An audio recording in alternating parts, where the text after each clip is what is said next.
तर मंत्री महोदयांनी हा प्रश्नाचं उत्तर प्रश्न वाचला की नाही मला डाऊट आहे, कारण 1 2 3 4 मी तर उत्तर देत नाही, पण शेवटचं फक्त उत्तर मी तुम्हाला विचारतो की तुम्ही तुमच्या खात्याला जाब विचारून ठेवा. काय उत्तर आपण दिलंय? महाराष्ट्र सागरी मासेमारी अधिनियमन 1981 सुधारित 2021 अंतर्गत रत्नागिरी जिल्ह्यातील 9, सिंधुदुर्ग जिल्ह्यातील 19 अशा एकूण 28 परराज्यातील नौकांवर, म्हणजे रत्नागिरी आणि सिंधुदुर्ग हे परराज्य होतंय असं ते उद्बोधित होतंय. या ठिकाणी परराज्यातील थोडंसं सुधारणा करून घ्या, लगेच चिडू नका. चिडायला बाहेर मैदान मोकळं आहे, इथं नाही चालत ते. आणि आम्ही पण काय चिडण्यामध्ये कमी नाही. म्हणून आपल्याला जो मुद्दा उपस्थित करायचा आहे तो ह्या परराज्यातल्या बोटी येऊन आपल्याकडे मोठ्या प्रमाणामध्ये मासेमारी करतात हे आपल्याला नाकारून चालणार नाही.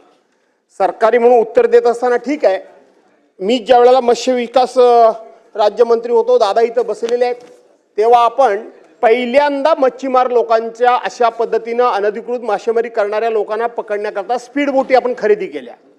आज सुद्धा आपल्या विभागाकडे 8 स्पीड बोटी आहेत की ज्यातल्या 4 केंद्र सरकारनं दिल्या आहेत, 4 राज्य सरकारनं दिल्या आहेत. अध्यक्ष महोदय, त्या 8च्या 8 आता बंद आहेत.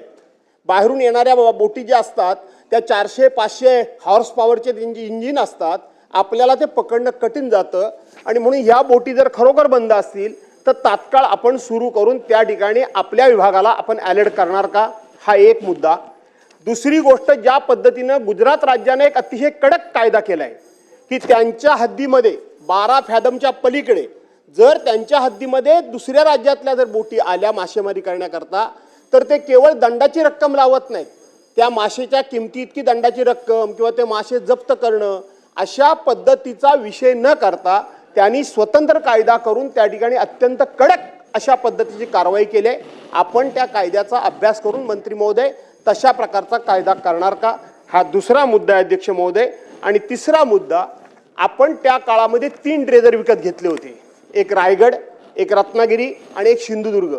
कशा करता तर मासेमारी करणाऱ्या त्या किंवा मासेमारी ज्या एरियात होते त्या ठिकाणी मोठ्या प्रमाणामध्ये सँडबार होतात आणि सँडबार झाल्यामुळं बोटी पास पण करता येत नाही आणि बोटी पार्क पण करता येत नाही, आत खूप अडकून पडतात. आणि म्हणून तेही ड्रेजर बंद झालेत. पुन्हा आपण नव्यानं हे ड्रेजर घेऊन त्या जिल्ह्यामध्ये तो सँडबार दूर करून मच्छीमारांना त्या ठिकाणी मासेमारी करणं आणि बोटी पार्किंग करणं हे आपण सोयीचं कराल का, हे माझे 3 पॉइंटेड प्रश्न.